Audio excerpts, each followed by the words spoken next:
For people who don't know what you do, explain, what do you do as an editor? Well, as an editor, you're responsible for the visual aspect of a story, putting the pictures together with all the words. Also, audio is a big thing. A lot of people don't realize that when you're editing, they just might think of the video part. But I take a lot of pride in audio, so you're constantly trying to make that really smooth and seamless without distorting the integrity of the story. I walked in the door in the fall of 1987 as a freelancer, and then was officially hired in January of 1988. The Washington State Senate of the call to order of the Senate 1988 regular session of the 50th Legislature. Mike Blakey, how does it feel? Well, Neil, this is day one of Olympia. So you've been here almost half of the time that King has existed. Yeah. That's incredible. It is incredible. And when you put it that way, which I've been doing myself a little bit lately, yeah, it's a perspective, isn't it? It's kind of crazy. What's the one thing that you take away from being an employee after 36 years? Well, the team effort has been the same the entire run. Everybody has to function as a team, whether it's clunky old videotapes, which we used to have. Hi, everybody. We're doing day 3 of our session here in Olympia. Mike Blakey, Neil Rubino. Having a great time. This is the edit bay here. As you can see, we got some heavy-duty editing to do, usually each day. And that's what Mike does, of course. Right, and Neil's the guy who shoots the pictures. Yeah, that I put together right here at the nerve center, really.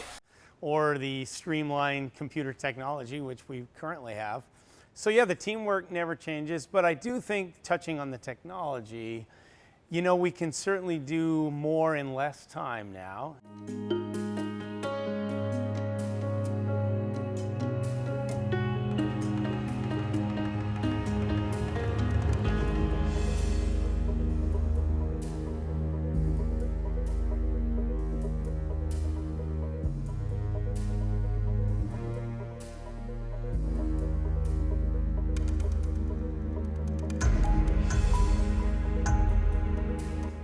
I guess I feed off the energy of it. I feel privileged to be in a career where you get to be creative. I mean, in my run here at King 5, I've obviously spent a lot of times on the morning show and proud of that. But along the way, I got to work for an award-winning program like Up Front with Robert Mack, which was an amazing political show. I'm Robert Mack. Up Front this week, the election's over. Now what's really on your mind? I have 13 grandchildren, and I am scared for their future. Real people, real concerns. Why they say the politicians just don't get it. Everybody that's normal they don't want to hear that kind of garbage. Up Front, our special report, what's really on your mind? 12 hours in the mall. It's interesting. I spent, I guess, about 10 years working nights before I came to mornings. I worked in sports television for quite a long time, sports production. The Isles indeed are a very special team. Here's a musical reflection edited by CNN's own Mike Blakey. The ball game was a doozy. Mike Blakey is there where probably the heat is still on, and he's got the story. Really a historical night tonight for the Mariners, Keitha. They won their 7th straight, which is the longest winning streak ever for the club. Also, tonight's come-from-behind win was the biggest comeback in club history. And to Mike Blakey, who's sitting in for Keitha Mashaw tonight. Mike? Thank you, Bill. We'll hear from Keitha in a minute. First of all, it's basketball, and he's not a refrigerator, but he has been called the round mound of rebound. Tonight at the Seattle Coliseum, the Sonics ran into the Philadelphia 76ers and their emerging star, Charles Barkley. And then eventually transitioned to news and other types of content. I was drawn to mornings. I actually requested it. It was not forced on me. I think it was something about my personality. I'm an early riser. Before the sun rises in Western Washington. And we don't need another live line. The team at King 5 Mornings is getting viewers ready for their day with 4.5 hours of news, weather, traffic, live reports. The show has changed a lot from 43 years ago when King 5 launched its first morning broadcast. From News Center 5, Don Madsen.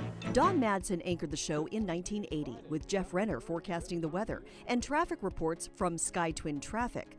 But yeah, there was something about mornings. I was drawn to it, and I like how you kind of get your workday done early, and then you have some time in the afternoon. You might need a nap, but you have some time to do some things in the afternoon. So for me, it really worked. I'm on the Burt Gilman Trail going downhill again for a moment.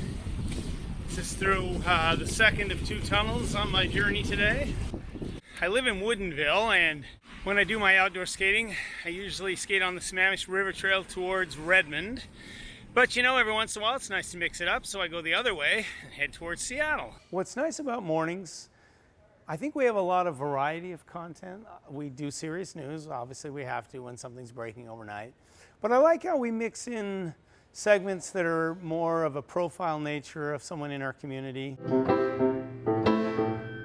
It's my fuel, it's my DNA, it makes me whole. Daniel Pak's love for music started when he was just 6 years old. Growing up on Oahu, the Japanese-Korean singer-songwriter ended up falling in love with reggae music. I think it was Redemption Song. In fact, I know it was Redemption Song by Bob Marley. But his greatest pride might be working with youth who have little or no access to the arts. Pak co-founded Totem Star, a nonprofit that provides teenagers with a space to produce and record music and be mentored by industry professionals. I love the identity of the morning team, and I feel like that hasn't changed much, maybe the whole time. There's engineers who bring it every day. There's other editors, there's photographers, writers, producers. There's something about that coming together in the wee hours. Yeah, I think that's had a lot to do with why I've stayed with it.